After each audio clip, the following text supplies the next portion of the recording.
Hello दोस्तों, नमस्कार। स्वागत है आपका सक्सेस इन हिंदी एकेडमी में। हम KVS TGT PGT Haryana screening विशेषकर जो है एनसीईआरटी पर फोकस कर रहे हैं। एनसीईआरटी की हमने वितान भाग 2, वितान भाग 1 और आरओ भाग 1 और आरओ भाग 2 की काफ़ी वीडियो डाल रखी है, वो जाकर आप देख सकते हैं। वीडियो के प्लेलिस्ट में आपको मिलेंगी। इसके साथ ही हमने व्याकरण के भी कुछ भाग डाले हैं, वो भी आप देख सकते हैं।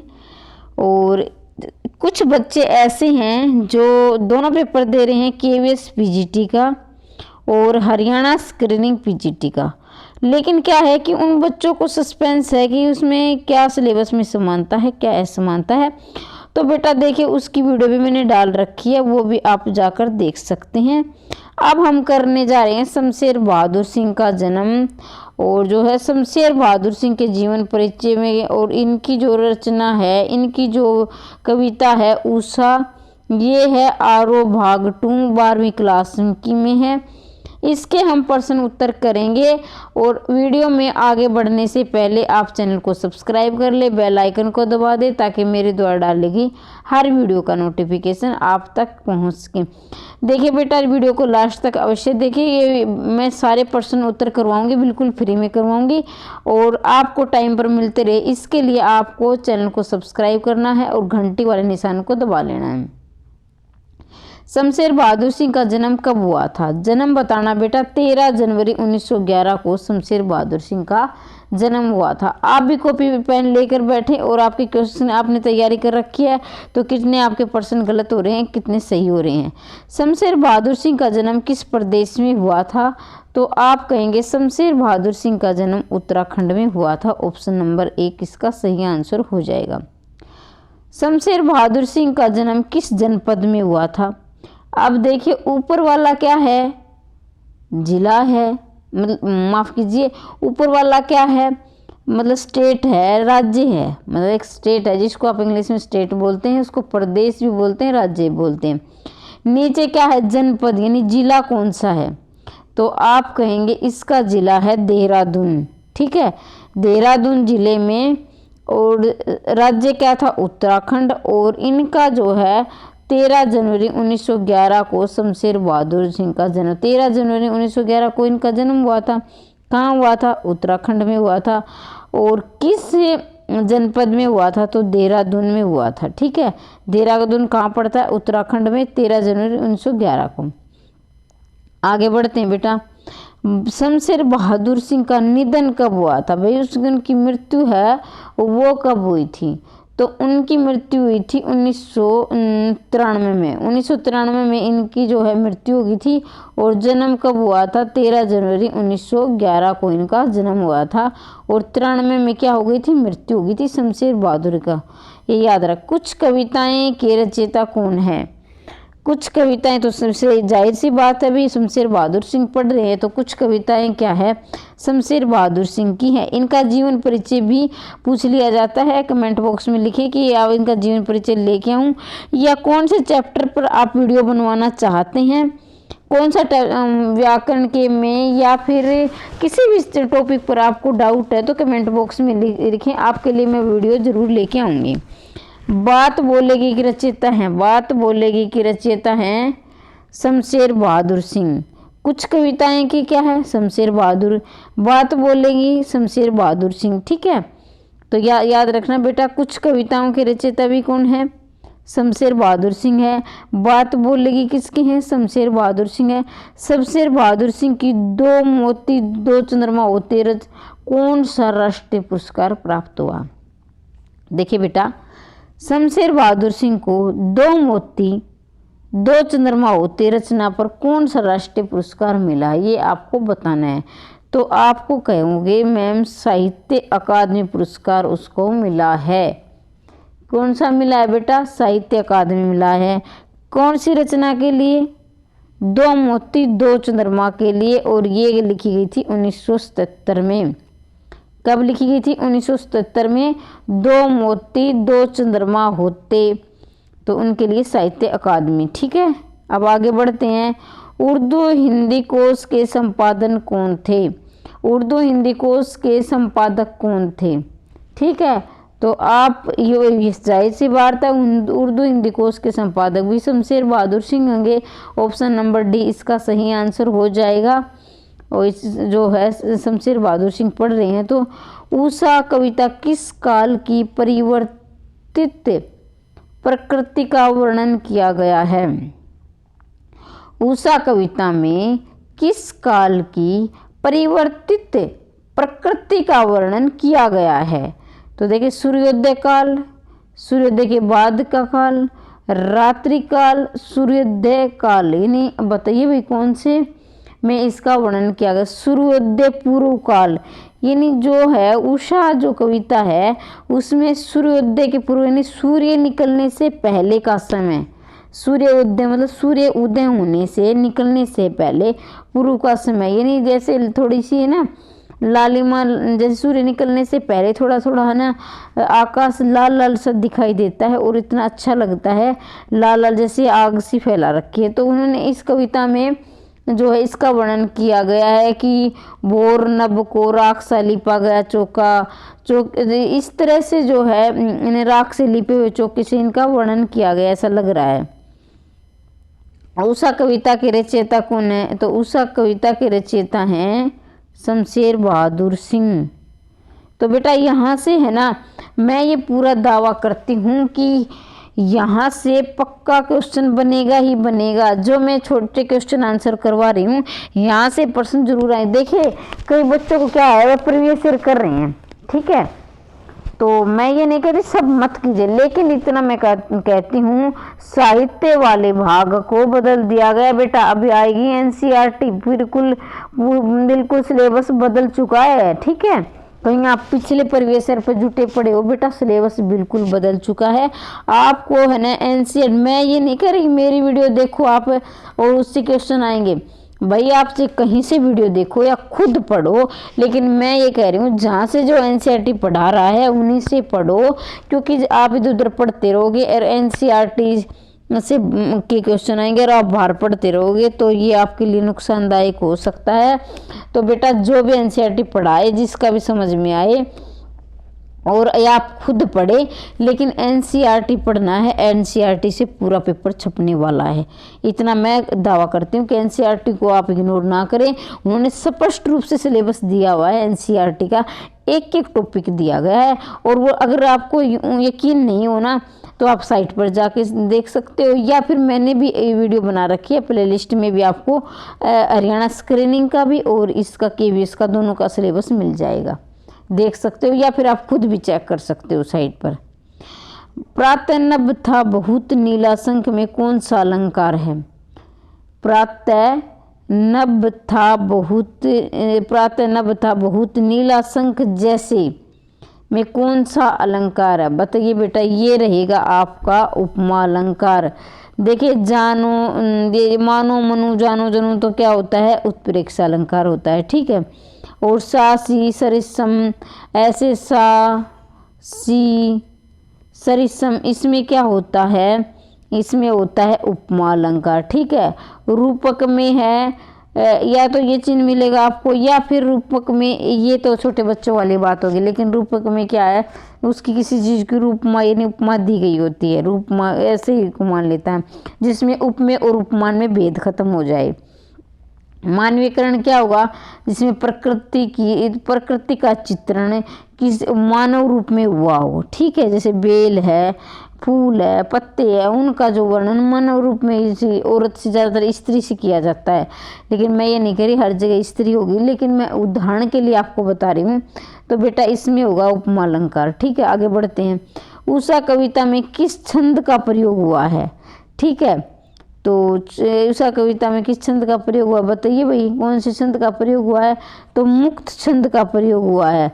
अब एक प्रश्न मैं और बता दूं, देखिए एक जो है मुक्त छंद के प्रयोक्ता आ जाएंगे, पहले प्रयोग करने वाले मुक्त छंद को किसने पहले प्रयोग किया था? तो ये आएगा सूर्यकांत त्रिपाठी निराला ने।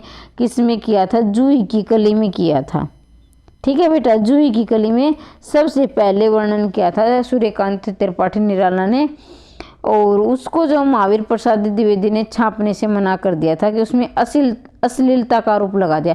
लेकिन बाद में वो इतनी कविता फेमस हुई थी कि निराला को मुक्त छंद का पहला प्रयोग करने वाला कहा गया, बहुत ज़्यादा प्रसिद्ध हुई थी। तो अब देखते हैं उषा कविता भी क्या है, मुक्त छंद की कविता है, मतलब छंदों को नहीं बांधा गया है, मुक्त मतलब बिल्कुल छंदों से आज़ाद होकर उन्होंने कविता लिखी है। आगे बढ़ते हैं। साहित्य अकादमी पुरस्कार के अतिरिक्त जो है अन्य कौन सा पुरस्कार मिला है? भाई साहित्य अकादमी तो मिला ही है, और अन्य कौन सा मिला है? तो अन्य जो उनका आएगा अन्य कबीर पुरस्कार। ठीक है, अन्य कौन सा आएगा बेटा? कबीर पुरस्कार मिला है, साहित्य अकादमी भी मिला है, कबीर भी मिला है। शमशेर बहादुर सिंह कहाँ पर पेंटिंग सीखने लगे थे? भाई शमशेर बहादुर सिंह पेंटिंग सीखने लगे थे, लेकिन कहाँ पर सीखने गए थे? तो बेटा इसका ऑप्शन नंबर ये ए हो जाएगा, वकील बंधुओं के कला विद्यालय में। वकील बंधुओं के कला विद्यालय में ये है जो पेंटिंग सीखने लगी थी। चुका भी नहीं हूँ का प्रकाशन कब हुआ था? तो बताइए बेटा, चुका भी नहीं हूँ मैं, इसका प्रकाशन हुआ था 1975 को। कब हुआ था? 1975 को चुका भी नहीं हूँ मैं, इसका जो है प्रकाशन हुआ था। आगे बढ़ते हैं बेटा। कुछ कविताएं काव्य संग्रह का प्रकाशन कब हुआ? कुछ कविताएं का प्रकाशन जो है कब हुआ था? तो आप कहेंगे 1959 को। कुछ कविताएं काव्य संग्रह का प्रकाशन कब हुआ था? सन 1959 को कुछ कविताएं जो है शमशेर बहादुर के 1959 को हुआ था। शमशेर का प्रकाशन कब हुआ? अब देखिए शमशेर बहादुर क्या है? कवि का नाम है, और शमशेर क्या है? उनकी रचना का नाम है। तो शमशेर जो है का प्रकाशन कब हुआ था? 1971 में। क्या हुआ था बेटा? 1971 में का शमशेर का प्रकाशन हुआ था। इतने पास अपने के रचयिता कौन है? जाहिर सी बात है भाई, इतने पास अपने शमशेर बहादुर सिंह पढ़ रहे हैं तो शमशेर बहादुर की होगी इतने पास अपने। लेकिन भाई यहाँ तो आपको शमशेर बहादुर सिंह पढ़ रहे हैं, आप लगा दोगे निशान, लेकिन बेटा इनको सारी रचनाएं आपको याद करनी पड़ेंगी। ठीक है, और ये इतने पास अपने, ये दोनों का जो शमशेर भाई इतने पास अपने, तो ऊपर से क्या पूछा गया है? इसके रचनाकार का नाम, और नीचे पूछा क्या गया है? इनके सन का नाम। तो ये है इतने पास अपने 1980 में है जो है प्रकाशन हुआ था। उषा कविता में किस रंग की खड़िया चाक मलने की बात की गई है? मतलब उषा कविता में किस रंग की खड़िया चाक मलने की बात की गई है? तो बेटा उषा कविता में जो है लाल रंग की जो है खड़िया उसे चाक मलने की बात की। कैसे रंग की? लाल रंग की। उषा दिन का कौन सा समय होता है?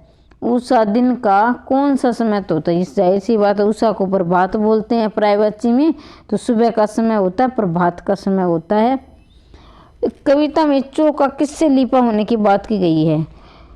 कविता में चौका किससे लिपा होने की बात कही? अगर आपने कविता पढ़ी है तो आप निशान लगा दोगे, नहीं पढ़ी है तो नहीं लगाओगे। तो इसको कविता को पढ़ लेना। अगर देखिए अब एग्जाम तक कोशिश करूंगी मैं आपको ये कविता भी पढ़ा दूं, लेकिन अगर आप खुद तब तक कर लो तो अच्छी बात है। वैसे कि ये बच्चों ने पढ़ भी ली होगी।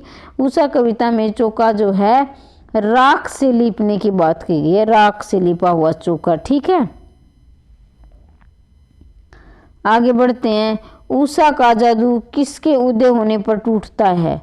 उषा का जादू किसके उदय होने पर? तो भाई जो उदय होता है वो सूर्य होता है, सूर्य के उदय होने से उषा का जादू जो है टूटता है। राख से लिपा हुआ क्या बताया है? भाई राख से लिपा हुआ क्या बताया है? तो बताइए राख से लिपा हुआ क्या बताया है? तो राख से लिपा हुआ आकाश को बताया गया। भाई राख से लिपा हुआ चौका आकाश किस स्थिति की वंदना करता है? जो राख से लिपा हुआ चौका है वो किस स्थिति की, जो पवित्रता की जो है वो वर्णन करता है। देखिए भाई जो हमारे गांव में देहात में हमारी, अब तो ऐसा नहीं है, लेकिन हमारी दादी परदादी ऐसे उस टाइम हमारी जो माताएं होती थी तो राख से, जैसे मतलब कि है ना पहले कच्चे घर होते थे तो उस समय जो है लीपते थे, तो एक पवित्रता का प्रतीक माना जाता है। जैसे अमावस्या है, पूर्णिमा है, उस समय ऐसे पहले राख से लीपते थे। अब ऐसा नहीं है, ये पहले के टाइम है, जो हमारी दादी के टाइम की बात है। अब तो सभी के घर पक्के हो गए, पहले लीपते थे। अभी गीला पड़ा से क्या तात्पर्य है? अभी गीला पड़ा से क्या तात्पर्य है भाई? वर्ष अभी गीला पड़ा से क्या तात्पर्य है? जो अभी गीला पड़ा से तात्पर्य है भाई क्या है? ये है वातावरण की नमी, यानी वातावरण की नमी होगी तो गीला, मतलब सूखा वातावरण में सुबह सुबह कितनी नमी होती है, मतलब ओस जिसको आप बोलते हो, तो वो गीली गीली सी महसूस होती है। ठीक है, तो वातावरण, ऑप्शन नंबर सी इसका सही आंसर हो जाएगा। भूतकालीशील से क्या अभिप्राय है? भूतकालीशील से क्या अभिप्राय है बेटा? भूत का रात की कालिमा, जो रात की कालिमा होती है ना अंधेरे की, वो भूतकालीशील से ये तात्पर्य है। आगे बढ़ते हैं। लाल खड़िया चाक से लाल खड़िया चाक क्या व्यंजित करती है? जो लाल खड़िया चाक है वो क्या व्यंजित करती है? जो लाल खड़िया चाक है वो सूर्योदय से पूर्व की लालिमा, जो सूर्योदय की पूर्व की लालिमा वो लाल खड़िया चाक व्यंजित करती है। नील जल में हिल रही में कौन सा अलंकार है? नील जल में डोट हिल रही में कौन सा अलंकार है? तो बेटा इसका हो जाएगा ऑप्शन नंबर बी हो जाएगा। नील जल में हिल रही में रूपक अलंकार है। देखिए मैं आपको एक बात बता दूं बेटा, देखिए उत्प्रेक्षा अलंकार में आएगा मानो मनु जानो जनु, ठीक है, ऐसे आते हैं। उपमा में आता है बेटा सासी सरिसे सरिसे सम, इसमें आते हैं ऐसे बेटा। इसमें अनुप्रास में क्या है? किसी वर्ण की आपको बार बार आवृत्ति मिलेगी, तो रूपक अलंकार है, इसमें कौन सा भी नहीं है। शमशेर बहादुर सिंह द्वारा रचित उषा कविता किस शैली का प्रयोग हुआ है? जो शमशेर बहादुर सिंह की जो कविता है इसमें जो है चित्रात्मकता शैली का वर्णन हुआ है। अब आप खुद देखिए बेटा, देखिए जो है अपने जैसे राख लीप से चौका लिपा हुआ चौका और सिल जैसा का, ऐसे ऐसे जब हम पढ़ रहे हैं ना तो हमारे सामने एक चित्र सा, जो हमारी आंखों के सामने एक चित्र सा बन रहा है, यानी एक तस्वीर सी बन रही है। तो एक चित्रात्मकता शैली होती है ऐसी, मतलब हर एक चीज़ का अलग अलग छठा सा अनुभव किया जाता है, तो चित्र सा जो प्रतीत होने लगता है। प्रातःकालीन आकाश का रंग कैसा होता है? तो प्रातःकालीन आकाश का रंग कैसा था? वो प्रातःकालीन आकाश का रंग था नीला। कैसा रंग था बेटा? प्रातःकालीन आकाश का रंग नीला था। ठीक है। लाल केसर से धुली काली सिल किसे कहा गया है? लाल केसर से धुली काली सिल किसे कहा गया है?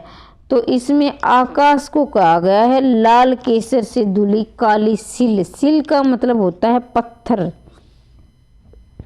ठीक है। और जो सिल है, जो पत्थर है, काली सिल सी, जैसे पहले स्लेट नहीं होती थी तो स्लेट क्या है, थोड़ी सी नीली नीली होती थी, ठीक है।